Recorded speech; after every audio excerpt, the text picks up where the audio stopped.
Fala bacana, e aí, beleza? Hoje a gente vai dar continuidade aos assuntos de biologia, tá certo? Do terceiro ano. Hoje a gente vem vamos iniciar, né? O tópico de biotecnologia, um assunto recorrente, principalmente no Enem, certo? Então, já vá deixando um like no vídeo aí e não se esqueça de se inscrever no canal, certo? Se não é inscrito, então se inscreva, tá bom? E ativa lá o sininho. Então veja só, o que seria biotecnologia? Como você está vendo aí, biotecnologia é qualquer aplicação tecnológica que utilize sistemas biológicos, organismos vivos ou seus derivados para fabricar ou modificar produtos ou processos para utilização específica. Então, qualquer aplicação tecnológica que utilize sistemas biológicos. Tá? Vai envolver várias áreas, tá? Biologia, engenharia bioquímica, tá? Química industrial. Então, muitas áreas são envolvidas na biotecnologia, tá, ok? A gente vai basicamente ver esses tópicos que estão aí, ó: engenharia genética, melhoramento genético, aconselhamento genético, enzimas de restrição, DNA recombinante, testes de DNA, que a gente chama de eletroforese, clonagem, células-tronco, transgênicos, projeto genoma humano e terapia gênica, certo? Aí eu vou deixando já algumas perguntas para vocês e gostaria que vocês já fossem pensando, tá? Essas perguntas podem sim ser respondidas pela biotecnologia, né? Pela aplicação da biotecnologia em nosso contexto. Então, perguntas são essas: devemos ou não cultivar plantas transgênicas? Devemos ou não realizar exames pré-natais para detectar doenças genéticas? De que adianta a detecção de doenças genéticas no exame pré-natal se a legislação brasileira continua a proibir o aborto terapêutico? Deve ou não ser permitido que companhias de seguro-saúde solicitem exames genéticos para conhecer predisposições a doenças de seus assegurados? Deve-se ou não ser permitida a realização de exames de DNA para identificação de paternidade, sem requisição judicial ou consentimento do envolvido, quando este for maior de idade? Deve ou não ser permitido que empregadores solicitem exames genéticos como critério de seleção para contratos de trabalho? Lembrando que essas perguntas eu não estou fazendo, tá? Não estou defendendo nada, tá? E nem criticando nada. Mas são perguntas que podem sim ser respondidas. E isso às vezes depende muito do contexto em que a gente vive. Sabendo disso, a gente precisa entender alguns conceitos que permeiam esse campo que é a biotecnologia, tá? Para entender devagarzinho todos aqueles conteúdos que eu elenquei. Então, primeiro desses conceitos, eu vou colocando eles aqui do lado, tá certo? E aqui vai ser o meu quadro, tá bom? Eu vou colocando eles aqui no lado, você vai vendo no vídeo aí. Então, o primeiro desses conceitos é o gene. O que é um gene? Tá? A gente viu lá em genética que o gene ele atua como um fator hereditário, porque Mendel não tinha noção dessa palavra gene, até porque os seus postulados vieram antes da criação do termo gene. Então, o termo gene foi criado para substituir a expressão fator hereditário dita por Mendel, tá? Então, gene, o que seria ele? Gene é um segmento de DNA que contém uma informação, tá, entre aspas, para a síntese de um polipeptídeo ou de um RNA. Tá? Então, primeiro, o que seria esse polipeptídeo?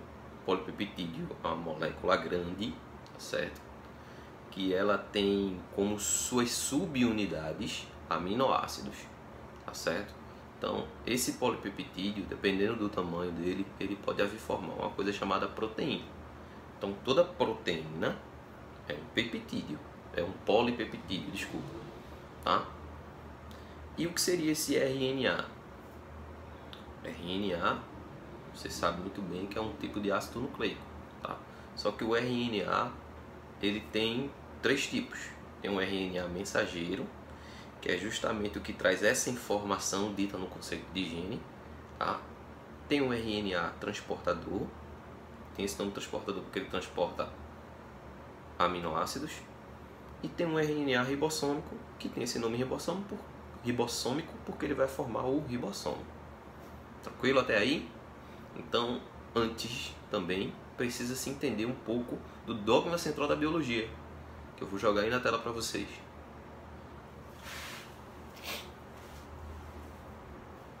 Dogma central da biologia, no caso da biologia molecular, tá?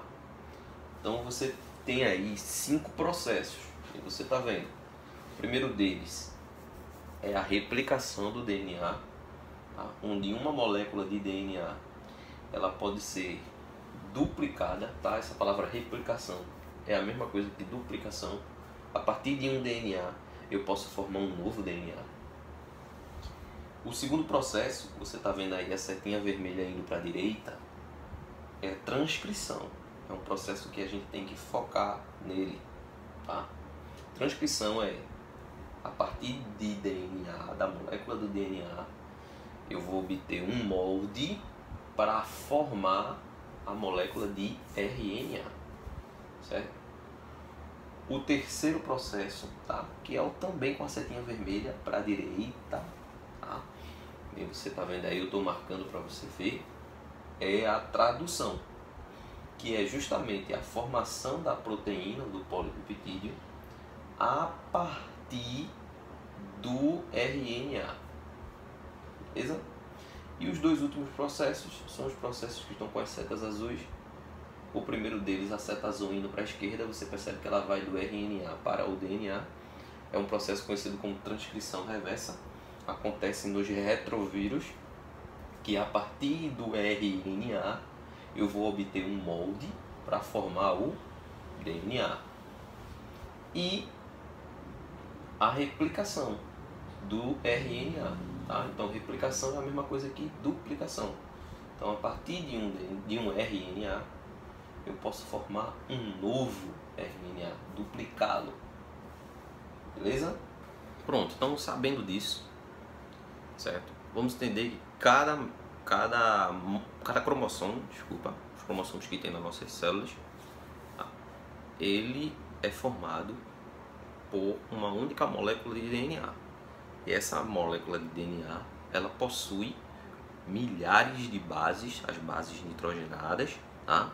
Adenina, guanina, citosina e timina, certo? Só custa nada lembrar, né?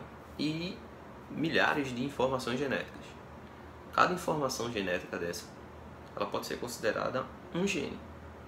Tranquilo? A expressão desse gene, ela só ocorre devido à transcrição gênica, que é a formação do RNA mensageiro a partir da molécula de DNA. Tranquilo, beleza. Só que uma pergunta intriga. Que pergunta é essa? Se o gene, beleza, ele só vai ser expresso por causa da transcrição, e essa transcrição é formar um RNA mensageiro a partir de um segmento, de um pedaço do DNA, o que define o ponto certo, o local certo, tá, de ocorrer a transcrição? O que define o início e o fim desse segmento de DNA sendo transcrito? Em outras palavras, quais são os limites do gene, onde começam e onde termina esse pedaço de DNA que a gente chama de gene? Presta atenção aí na figura.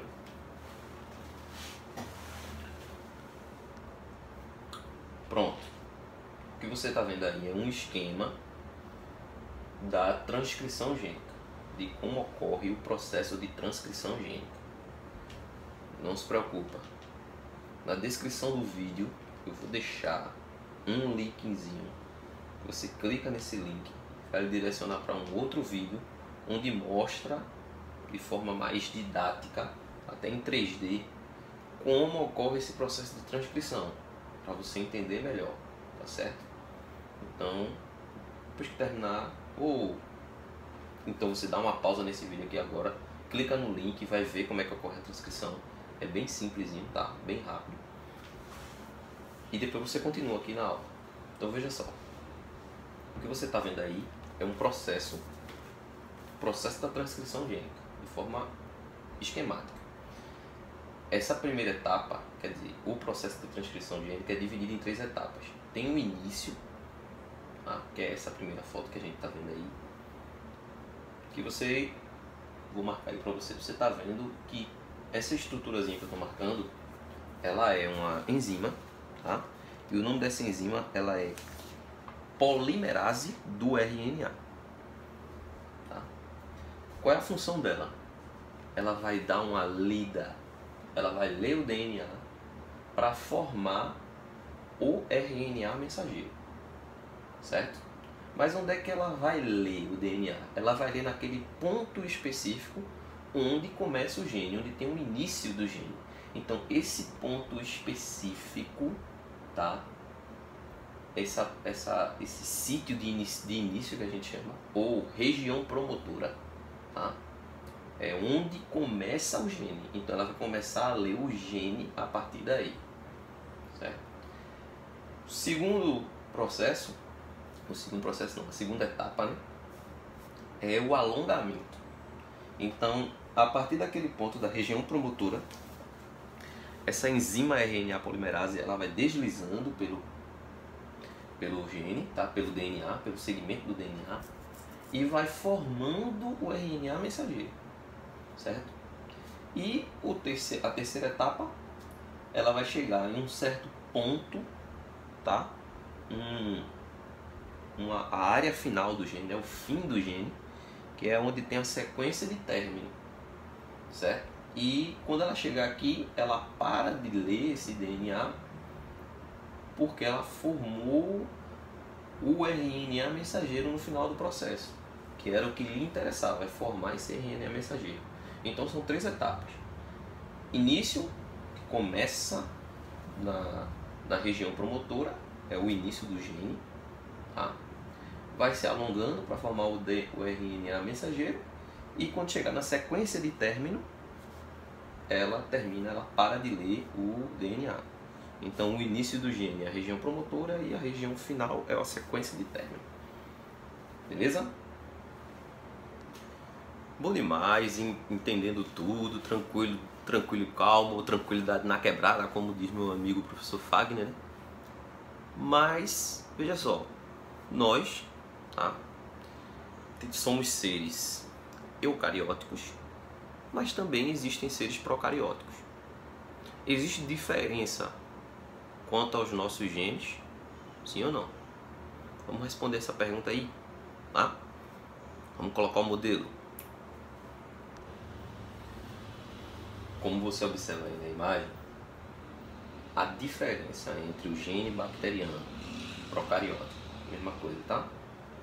E o gene eucariótico vai se referir à organização da informação genética. Vou tentar explicar a imagem para você melhor. Em bactérias, a sequência de aminoácidos do polipeptídeo, tá? Dessa proteína aí formada, ela corresponde exatamente à sequência de bases do DNA. Tá? É como os cientistas dizem, há uma colinearidade entre o polipeptídeo e os segmentos de DNA codificados. Já no gene eucariótico, o que vai acontecer é que o DNA ele vai ter regiões que vão ser codificadas e regiões que não são codificadas.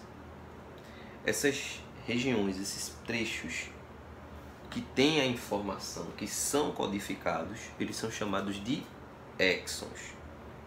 E os genes que não têm informação, ou seja, que não codificam os aminoácidos, são chamados de introns. Os exons, é que são as regiões que vão codificar, tá? E vão servir para formar a proteína ou o polipeptídeo. Os introns são as regiões que não servem para a formação, tá? Não vão codificar. Então basicamente é uma diferença grande. No gene bacteriano não existe os introns, né? Vamos dizer assim. E já no gene eucariótico, sim, existem regiões codificantes, que a gente chama de exons, tá? E existem essas regiões não codificantes, que a gente chama de introns. Só que eu fui pesquisar um pouquinho, tá? Não custa nada a pessoa dar uma pesquisada sempre. E como você viu aí, existem regiões no DNA que são codificadas e regiões que não são codificadas. As regiões codificantes, tá? O DNA codificante, ele é chamado de exon, tá? E como você viu aí na figura, o DNA não codificante seria chamado de intron. Só que nem toda a região do DNA não codificante, tá? Ele pode ser chamado de intron. Então vamos lá, preste atenção na figurinha aí, tá? É o seguinte, existe a região de DNA codificante, o exon, que só são cerca de 2% do nosso DNA. Então, cerca de 2% do DNA, ele vai servir para codificar todas as nossas proteínas. Só cerca de 2%. E os outros 98% é a região de DNA não codificante, tá certo? Não vai servir para formar as proteínas. Antigamente era chamado de DNA lixo. Hoje pode ser que algum livro traga assim, ou alguma questão traga dessa forma, mas não pode ser chamado de DNA lixo. Por quê? Lixo é uma coisa que a gente pode jogar fora. E esse DNA não codificante, ele pode não atuar na formação, quer dizer, ele pode não atuar diretamente na formação das proteínas, mas ele tem alguma importância para a célula, para o mecanismo celular. Então, vamos lá. Desses 98% de DNA não codificante, a gente tem 27% de introns e UTRs. UTRs são regiões não traduzíveis e estão no RNA mensageiro. 25% de elementos regulatórios, que são elementos que atuam na região promotora do gene. Lembra da região promotora? Aquela região que inicia, é aquela região lá onde se começa o gene, onde dá a partida de início para o gene. E 46% de sequências repetitivas, tá? E essas sequências repetitivas, ela tem papel estrutural no cromossomo, em regiões do centrômero, que é o centro do cromossomo, e regiões como o telômero, que é a parte final do cromossomo. Beleza? Tá. Mas se existem regiões que não codificam, não são codificantes para formar as proteínas, tá? Eu preciso eliminar elas, né, de alguma forma, do meu RNA mensageiro. Existe um processo para isso, obviamente. O nome desse processo é splicing, que é o corte e emenda do RNA. Tá? Então, observa a figura. Observa a imagem. Veja bem, o que acontece aí é o seguinte. Você está vendo que em cima tem uma molécula de DNA, só que é um pedaço dela. Esse pedaço, tá bom, é o gene, certo? Ele vai ser lido de uma ponta a outra. E nesse pedaço, o que eu vou ter é regiões codificantes que estão coloridas, tá? Que são os exons, e as regiões não codificantes, tá? Que elas não estão sendo marcadas, que são os introns, como a gente tinha visto lá na outra foto, na outra figura, né? Então, veja bem, quando esse gene, ele for lido, ele for transcrito, ele vai a partir dele vai se formar um RNA que a gente chama de pré-RNA mensageiro, certo? Porque ele contém tanto as regiões codificantes quanto as regiões não codificantes. Então vai acontecer um processo nesse pré-RNA mensageiro chamado de splicing. Ele vai ser cortado e emendado, certo? Então eu vou cortar as regiões não codificantes, os introns, eles vão ser eliminados, e eu vou emendar esses exons, as regiões codificantes, certo? Dependendo do tipo de célula, um mesmo pré-RNA mensageiro pode originar RNAs mensageiros diferentes, com configurações diferentes. Isso a gente chama de splicing alternativo, certo? Então, a partir de um pré-RNA mensageiro, eu posso formar RNA mensageiros diferentes, certo? E isso explica o porquê de o número das nossas proteínas ser muito superior ao número de genes. Eu tenho lá um gene, tá? E esse mesmo gene, ele pode ter informações que codificam mais de uma proteína, certo? Isso é explicado através do processo de splicing alternativo, certo? Então, só para a gente lembrar, splicing é a edição do DNA, do RNA, desculpa. Eu vou ter lá o meu pré-RNA mensageiro, ele tem regiões codificantes e não codificantes. Então, essas regiões não codificantes, elas precisam ser eliminadas e emendar as regiões codificantes. Essa emenda, ela pode ocorrer de diversas formas. Então, é o que a gente chama de splicing alternativo. De modo que, a partir de um mesmo RNA mensageiro, eu posso formar um número maior de proteínas, tá? Então, um único RNA mensageiro pode formar mais de um tipo de proteína, beleza? E antes da gente concluir essa primeira aula, tá? Vamos falar um pouquinho de melhoramento genético, certo? Se liga na foto.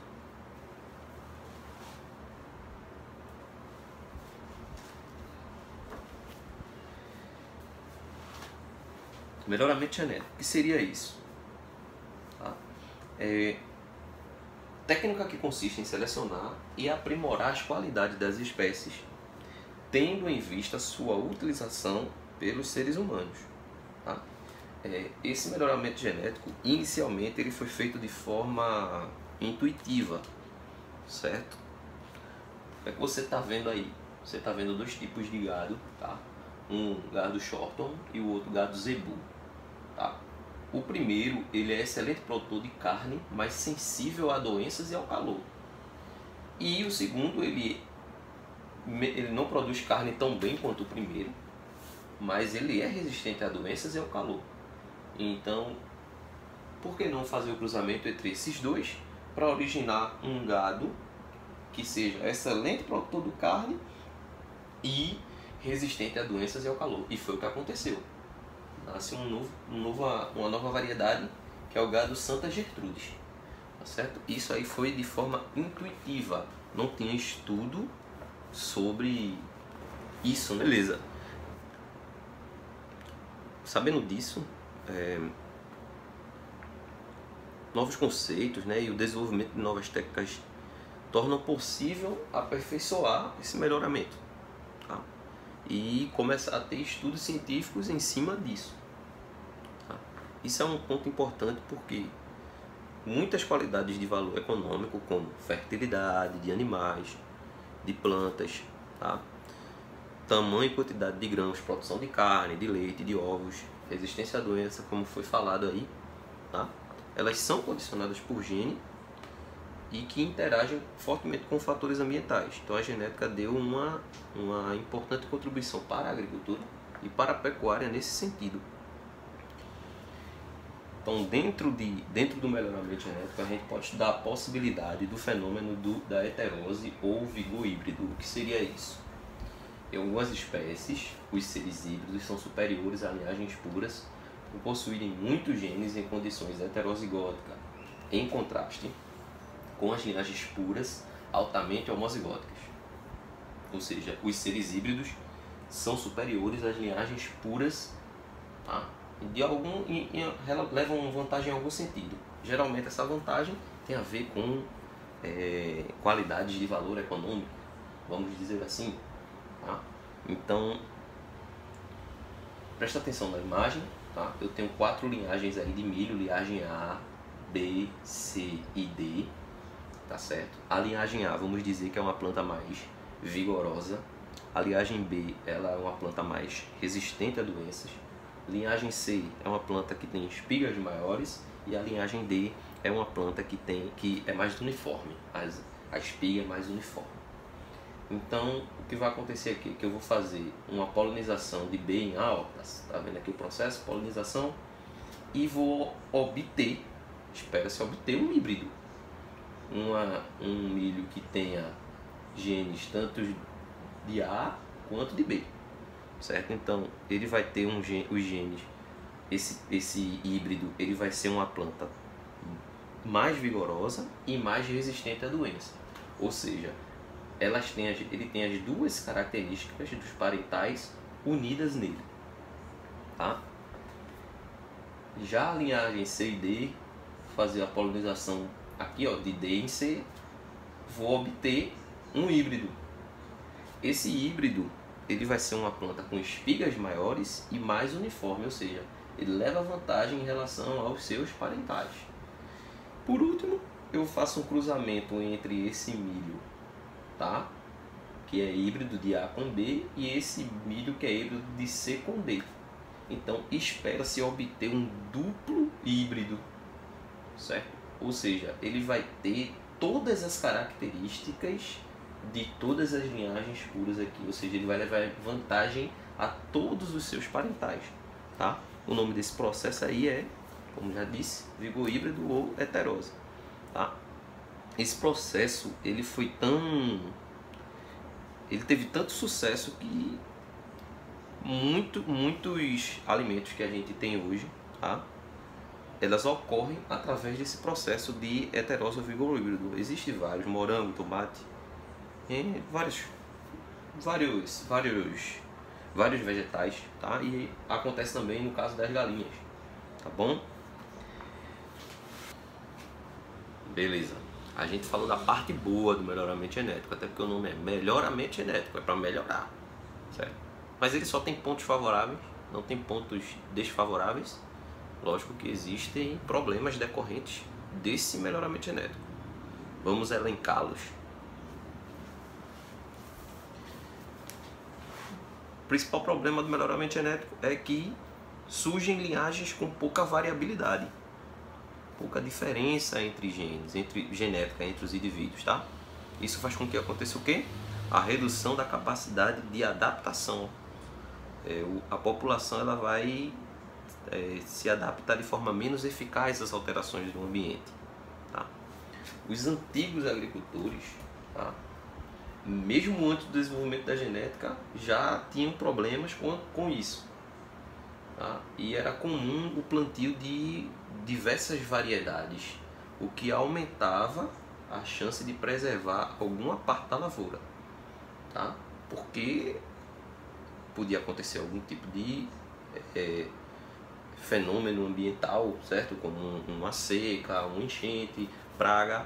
Isso podia devastar o plantio. Mas com plantio de diversas espécies, eles iam ser prejudicados, mas vamos dizer assim, eles seriam um pouco menos prejudicados, tá? Porque haveria espécies que iam ser prejudicadas com uma determinada praga ou não, certo? Isso ia ser variável. Só que hoje em dia é uma técnica que está sendo negligenciada. O que a gente tem é o predomínio de lavouras de monocultura, tá? Áreas extensas são ocupadas por uma única espécie. Isso é bom para lucrar, para os empresários, né? Os donos das lavouras e tal lucram muito com isso e em curto prazo. Só que há sempre o risco de uma praga dizimar completamente uma plantação, certo? Já que todas as plantas elas são geneticamente muito semelhantes, decorrente desse melhoramento, tá? Isso já aconteceu em algum momento? Sim, existe um exemplo histórico, tá? Que aconteceu na Irlanda no século XIX, uma monocultura de batata, certo? Ela foi devastada devido a uma doença causada por micro-organismos, tá? Muitas batatas foram perdidas nas plantações, tá? E aconteceu também em 1970 uma plantação de milho híbrido nos Estados Unidos, a plantações de milhos híbridos, né, nos Estados Unidos foram afetadas por um fungo, tá, que reduziu a metade da safra que estava se esperando para aquele ano, tá?